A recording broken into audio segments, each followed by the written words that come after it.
우리 한 목소리로 같이 읽겠습니다. 그가 어떤 사람은 사도로, 어떤 사람은 선지자로, 어떤 사람은 복음 전하는 자로, 어떤 사람은 목사와 교사로 삼으셨으니 이는 성도를 온전하게 하여 봉사의 일을 하게 하며 그리스도의 몸을 세우려 하심이라. 아멘. 할렐루야. 우리 주의 몸된 교회를 세우기 위해서 열심히 달려오신 우리 모든 여러분들을 주님의 이름으로 축복합니다. 오늘 주신 말씀을 통해서 우리들의 섬김이 얼마나 또 위대한 가치를 갖고 있는지를 한번 재발견할 수 있는 시간 되기를 간절히 소망합니다. 우리 지난 주일에 제2 바이올린에 대해서 잠시 나눴는데 그 오케스트라의 화음을 완성하는 그 제2 바이올린, 그러니까 다른 말로 조연의 역할이 얼마나 중요한지를 함께 살폈습니다. 오늘은 그 내용을 좀 더 깊이 보면서 성경이 말하는 진짜 봉사의 그 원리에 대해서 한번 살펴보기를 원합니다. 오늘 12절 말씀 보면은 이는 성도를 온전하게 하여 봉사일을 하게 하며 그리스도의 몸을 세우려 하심이라. 이 짧은 이 문장 안에 사실은 이 교회의 오랜 시간 속에 있었던 그 논쟁 하나가 발견이 됩니다. 그 성도 여러분, 혹시 옛날 성경, 저도 이게 찾아보니까 그 1961년도에 나왔던 그 개역 한글 성경, 그때 보면은 오늘 이 12절 말씀이 지금은 한 문장으로 되어 있고 또 어떤 근데 이 개역 한글 옛날 성경에는 이 중간중간에 콤마가 있었다고 합니다. 그러니까 쉼표가 있었다고 합니다. 그리고 이제 킹 제임스 버전이죠. 이 KJV 그 버전을 보더라도 이 중간중간에 보면은 쉼표가 있습니다. 콤마가 있습니다. 그래서 성도를 온전하게 하며, 그리고 쉼표가 하나 있고, 봉사의 일을 하게 하며, 쉼표가 하나 있고. 근데 이 작은 쉼표가 수백 년 동안 이 교회 안에 또 논쟁을 가져왔다고 합니다. 그래서 뭐 여러 주석가들이, 저 이제 책을 보니까 여러 주석가들이 이 얘기를 이제 언급을 하고 지나갑니다. 이 쉼표가 있으면 문장이 끊어집니다. 그렇죠? 그러면은 이 주어가 이제 목사이기 때문에 이 목사가 해야 할 일이 세 가지가 됩니다. 그러니까 목사가 성도를 온전하게 하고 쉼표, 또 목사가 봉사도 하고 쉼표, 그리고 목사가 교회를 세운다. 이렇게 해석이 됩니다. 즉 목사가 이 교회 모든 일을 다 도맡아서 한다라는 그런 오해를 가져오게 만들었다는 겁니다. 근데 그 원어 성경에는 어떻게 돼 있을까요? 쉼표가 없습니다. 그래서 지금 뭐 우리나라 국내로 번역된 성경 제가 한 5개 정도를 확인했습니다. 거기에는 쉼표가 없습니다. 우리가 지금 예배 때 쓰고 있는 개역 개정판에도 쉼표가 없습니다. 쉼표는 완전 사라진 것이죠. 근데 이게 쉼표만 사라진 게 아니라 뜻이 완전히 바뀌게 됩니다. 한번 잘 들어보세요. 이게 어떻게 되냐면은 목사는 성도를 온전하게 훈련시키고, 그리고 훈련받은 성도가 봉사의 일을 하며, 그리고 성도가 직접 그리스도의 몸을 세운다. 이렇게 해석이 됩니다. 그러니까 앞서서 목사가 다 해야 된다라는 그 오해가 이제 이 쉼표가 없어지면서 올바른 해석으로 되게 된 겁니다. 그래서 이것이 성경적인 교회입니다. 성경적인 교회 원리입니다. 그래서 제가 주일 때도 또 새벽 기도회 때도 말씀드렸지만 목사는 목사의 역할은 코치다. 선수들은 성도님들이다. 물론 그 위에 감독이 계시죠. 우리 주 예수 그리스도 머리가 되신 감독이죠. 감독의 지시를 받아서 코치가 선수들을 훈련합니다. 가르칩니다.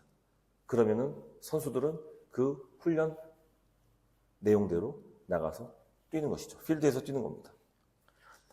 그래서 한국교회가, 그리고 이문교회가 이 본문을 잘못 해석하게 되면은 또 여전히 그런 뭐랄까요.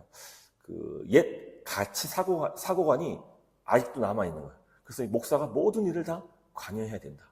이런 오해를 갖게 만드는 것이죠.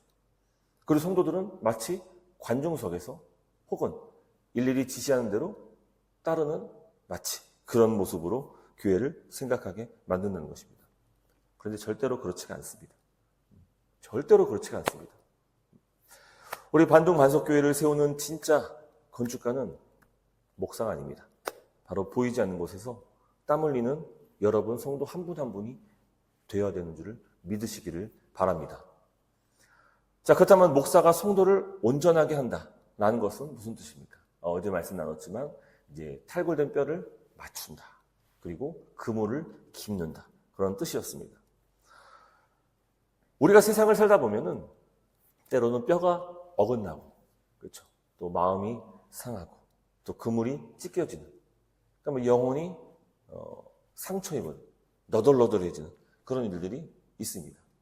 이 교회는 그런 여러분들을 말씀으로 수술하고, 또 꿰매고, 또 기도하고, 그 기능을 회복시킬 수 있는 그런 일을 감당합니다. 그러니까 이 세상에 나가서 이 하나님 말씀대로 살아간다는 것이 얼마나 힘듭니까? 만약에 세상 사는 게 너무 좋아요. 그러면 선수로서 그 역할을 다하지 못하는 거예요. 선수는 그 그라운드에 뛰어 들어갈 때 전심을 다해서 뛰어야 돼요. 그럼 막 호흡이 곤란할 정도로 막 숨이 차오르고요. 또 여기저기 다친 데도 있을 수 있고요. 또 부상도 있을 수 있고요. 그게 이제 필드, 정말 그 전심으로 뛰었던 그 선수가 돌아올 때의 모습이에요. 그 모습을 갖고 온 성도를 위해서 교회는, 특별히 목사는 이 강단에서 하나님 말씀으로 여러분들을 치유하는 거예요. 또 회복시키는 거예요. 다시 살아나게 하는 거예요. 믿음을 주는 거예요. 능력을 주는 거예요. 성령의 충만함으로 재무장시키는 거죠. 그리고 다시 또 세상으로 나가서 고기를 잡고 또 선수로서 필드 플레이어가 되어서 열심히 뛰고 사명을 감당하는 겁니다. 즉 봉사의 일을 위해서 회복한다는 것입니다. 그래서 우리가 이 봉사라는, 이 교회를 세운다는 것을 단순히 이 교회 건물 안에서의 활동으로만 오해하면은 지금 제가 얘기한 우리가 세상의 필드 플레이어로 나가야 된다는 것을 도무지 이해할 수가 없는 것이에요. 근데 과거 이 오해, 이 성경의 이 쉼표의 것 때문에 이 모든 목사의 일이 다 주의 일이 되어버리고 이 세상을 섬기는 일이 되다 보니까 온통 모든 일이 다 교회 중심으로 교회 건물 안에서 해야 되는 일들로 오해하게 만들었던 것이죠. 물론 교회 안에도 여러 많은 주의 몸된 교회를 세우기 위한 일들이 많이 있습니다. 정말 중요한 일들이 있죠. 저희 교회만 하더라도 6개의 부서가 있고 또 그 부서를 통해서 또 그뿐입니까? 또 기관들도 있죠. 여성교회, 남성교회 있고 또 여러 많은 또 우리 교사들, 교육부서 그 일들을 맡아서 감당하는 것도 이 교회를 세우는 일이지만 하지만 교회는요 예수 그리스도께서 머리로 하신 이 모든 교회로 말미암는 하나님 나라의 그 회복이 우리의 사명이라는 것입니다. 이 봉사라는 단어도 우리가 한번 살펴보기 원하는데 이 헬라어로는 디아코니아입니다. 많이 들어봤을 겁니다. 이 단어는 이 집사, 이 데콘 그 언어의 그 어원으로 잘 알려져 있습니다. 근데 이 원래 이게 디아코니아의 그 뜻은요 식탁에서 수종을 드는 일을 가리킵니다.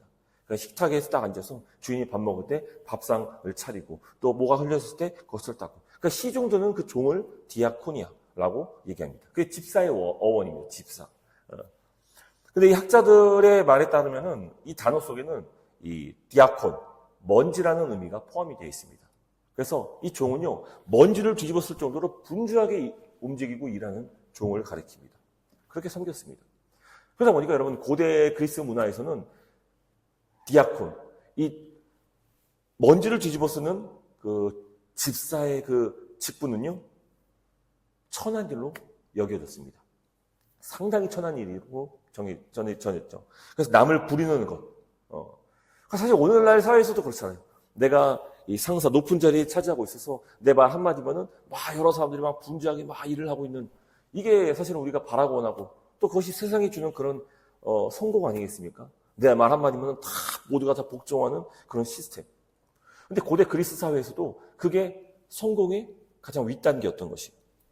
근데 이와 같은 가치관을 완전히 뒤바꾼 분이 바로 우리 주 예수 그리스도시죠. 이 모든 생각, 그 당시의 모든 문화, 그 사고관을 완전히 뒤바뀐 일을 우리 예수님께서 하셨습니다. 그래서 마가복음 10장 45절 말씀 보면은 인자가 온 것은 섬김을 받으려 함이 아니라 도리어 섬기려, 즉 디아코니오 하기 위해서 왔다고 말씀합니다. 모든 만왕의 왕이 되신 주제의 주가 되신 예수께서 섬기러 왔다. 라고 말씀하시죠. 그분이 말로만 그렇게 하셨습니까? 아니요. 친히 허리에 수건을 들으시고 제자들의 발을 씻기시면서 그 먼지 묻은 발을 닦아주시는 그 디아코니아. 그래서 이 단어를 천국의 언어로 바꾸신 거예요. 오늘날 우리들이 수고하는 모든 일이 섬기는 일입니다. 그래서 섬기는 건요, 이 집사의 원이 이제 대콘이다 보니까 이 섬기는 일, 그 맞습니다. 이 집사는 주로 섬기는 일에 주님의 부르심을 받았습니다. 그래서 먼지가 닳도록 섬기는 일이 이 집사의 직분입니다. 그러면 집사님들만 섬기고 집사님들만 일합니까? 그렇지가 않습니다. 우리 모두가 다 예수 그리스도의 부르심 가운데 집사로 부르심을 받았어요. 우리 예수 그리스도께서 우리 모든 집사들의 대집사가 되시는 것이죠. 왜요? 그분이 이 땅을 섬기러 오셨기 때문입니다. 그리고 그 섬기는 일들을 교회에게 맡기셨고 또 교회 모든 성도를 불러서 이 땅을, 이 세상을, 이 반동 땅을 섬기러 우리에게 말씀하시고 명령하신 것이죠. 이 반둥에서의 이민 생활이 참 고단합니다. 그래서 이 남의 나라에 와서 산다는 게 참 쉽지 않은 일입니다. 때로는 비자 문제 때문에, 때로는 여러 사업 문제 때문에 또 굽신거려야 할 때가 있고, 그럴 때는 참 자괴감이 들기도 합니다. 그런데 교회까지 와가지고 내가 주방 봉사하려니까, 내가 굳은 일을 하려니까, 내가 지금 여기서 뭐 하고 있는 건가 싶기도 할 것입니다. 하지만 여러분, 세상의 일은 비즈니스지만 교회에서의 섬김은 디아코니아입니다. 예수님께서 하신 일입니다. 우리가 흘리는 땀은요, 우리가 뒤집어 쓰는 먼지는요, 결코 부끄러운 것이 아니에요. 나의 자존감을 낮추는 것이 아닙니다. 이것은 예수님의 흔적입니다. 이 예수님의 흔적이에요. 아무도 보이지 않는 곳에서 굳은 일을 하는 그 모습이 원래 주님의 모습이에요. 세상 사람들은 그것을 보면서 천하다 얘기할 거예요. 근데요, 주님 보시기에는 가장 귀하고 가장 큰 일이 되는 겁니다. 그래서 우리 주님은요, 눈에 보이는 데서 일하는 사람도 물론 기뻐하시지만 그 무엇보다도 이 과부의 정말 보잘것없었던 그 두 렙돈을 받으신 우리 주님이시기에 우리의 작은 헌신, 보이지 않는 곳에서 수고하는 그 모든 헌신, 내가 정말 주님을 사랑하고 주의 뜻을 이루고자 드리는 주의 모습을 본받아 행하는 모든 섬김, 이것을 기뻐하신다는 겁니다. 할렐루야. 저는 우리 교회, 특별히 우리 중직분들이 정말 그렇게 해주시는 것에 대해서 정말 진심으로 감사하고 또 감동을 받습니다. 도대체 바쁘실 텐데, 참 일이 많으실 텐데, 이 반둥에서의 삶도 참 녹록지 않을 텐데, 그런데 이 교회를 위해서 또 몸소 직접 그 일들을 감당하시고 또 수고하시는 그런 모습 보면서 참 감동이 됩니다. 우리의 지경이 더욱더 넓어져서 저는 그래요. 우리가 정말 이 선교적 교회 비전을 꿈꾸고 나간다면 우리의 그 섬김이 교회를 넘어서 특별히 우리는 한인교회 아니겠습니까? 한인 교민 사회를 돕고 섬기는 일에 주의 뜻을 이룰 때에 그때 하나님 나라가 바로 이 교회로 말미암아 더욱더 확장되어지는 겁니다. 또 그뿐이겠습니까? 그 확장된 지역이 이 교민 사회를 넘어서서 이곳 이웃들에게, 지역 사회에게 넘어가고 또 그것이 민족을 향해서, 도시를 향해서, 국가를 향해서, 또 국가 국경을 넘어서 또 다른 지역을 향해서 우리의 지경, 이 섬김의 지경이 넓어지면 넓어질수록 우리 그리스도의 나라가 더욱더 충만하게 되는 것입니다. 바로 우리의 섬김, 교회의 섬김이 바로 이와 같은 작용을 하는 것입니다. 오늘 하루 이 마음으로 함께 묵상하고 살아갈 수 있기를 바랍니다. 우리는 구경꾼이 아닙니다. 교회를 세우는 선수입니다. 우리 주님께서 감독이시고 코치가 그 일을 말씀 통해서 가르치고 양육하고 선수들은, 성도들은 필드에 나가서 오늘도 주님을 섬기는 그 마음을 가지고 여러분들의 모든 일터, 가정, 만나는 모든 사람들 관계 속에서 섬김으로 우리는 주께 받은 그 은혜를 나누고 누리고 그것을 더 충만히 얻을 수 있게 되는 것입니다. 그러므로 여러분 수고하는 그 먼지를 두려워하지 마시길 바랍니다. 남들이 하기 싫어하는 그 굳은 일도 그곳에 주님이 계세요. 주님의 시선이 계시는 거예요.